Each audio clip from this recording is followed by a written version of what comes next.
नमस्कार मंडळी, कसे आहेत सगळे? मस्त मजेत ना? तर आज आहे गणेश चतुर्थी. तर गणेश चतुर्थीच्या माझ्याकडून व माझ्या पूर्ण परिवाराकडून हार्दिक हार्दिक शुभेच्छा. तर आता 12 वाजलेत, माझे पूर्ण कामं आवरलेत, म्हणजे कपडे झाले, भांडे झाली, फरशी झाली, विराज झोपला होता तोपर्यंत, आणि स्वयंपाक पण पूर्ण करून घेतला. तर स्वयंपाकामध्ये आज साधे सिंपलच मी तुम्हाला नंतर दाखवेनच मी काय बनवले ते, तर कंटिन्यू व्हिडिओ बघा. तर आणि यावर्षी मी काही डेकोरेशन वगैरे काहीच केलं नाही, साधं सिंपल आपलं मी देवाऱ्यापाशी बसवणार आहे. कारण कसं विराजनं खूप असं ना काही ठेवतच नाही, वडतो जास्त. म्हणलं कसं ना, आता आरती समय आपण लावली, लाईटिंग वगैरे लावली, तर ती ओढून घेईल, मग त्याच्यामुळं नाही केलेलंच बरं म्हणलं यावर्षी. मग त्याच्यामुळं काहीच डेकोरेशन केलं नाही, साधं सिंपल आपलं मी गणपती बसवणार आहे. तर आता 12 वाजले, तर मी आता गणपती घ्यायला जाणार आहे. तर चला, तर मग तुम्ही पण माझ्यासोबत.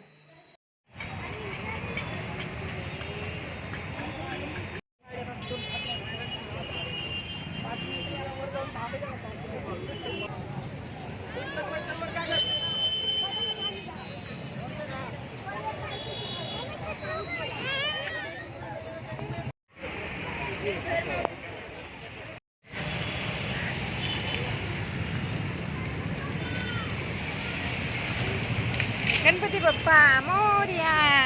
विराज, गणपती बाप्पा मोरया.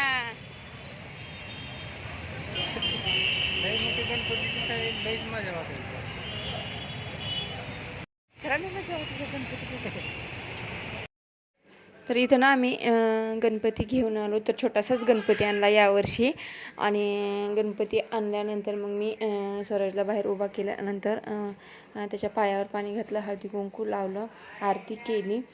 तर गणपतीची आणि स्वराजला पण गंध लावला.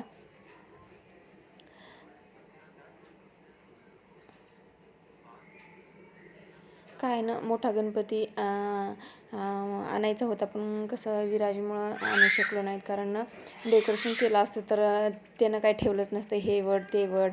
मग त्याच्यामुळं मग आपलं थोडंसं सांभाळून, म्हणून यावर्षी म्हणलं छोटासा आपलं देवापाशी बसूया आपण. तर दरवर्षी आम्ही मोठा आणतो, पण यावर्षी छोटाच आणायचा प्रयत्न केला आम्ही विराजमुळे.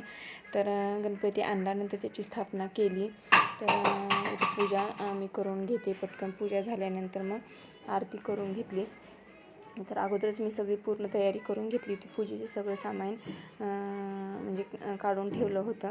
तर इथं बघा, छोटंसं देवाच्या शेजारीच मी बसवत आहे गणपती.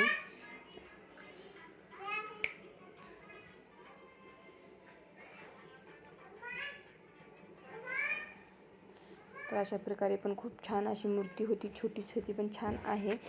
तर स्वराजला वाटत होतं मोठं डेकोरेशन करा, पण काय करणार विराजमुळे, कारण कसं त्यानं ओढलं अगरबत्ती पोळी, धूप पोळी, त्याच्यामुळे.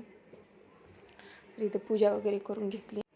तर इथं आरती झाली, आणि आरती झाल्यानंतर मग सगळ्यांना प्रसाद वगैरे दिला, आरती दिली, आणि मग जेवायला स्वयंपाक राहिला होता, म्हणजे सगळं.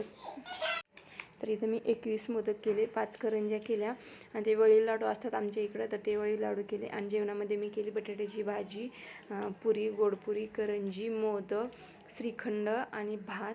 तर आजचं जेवण हे असं होतं. तर या सर्वजण जेवण करायला. तर जेवण झाल्यानंतर मग थोडासा आराम केला, आणि संध्याकाळी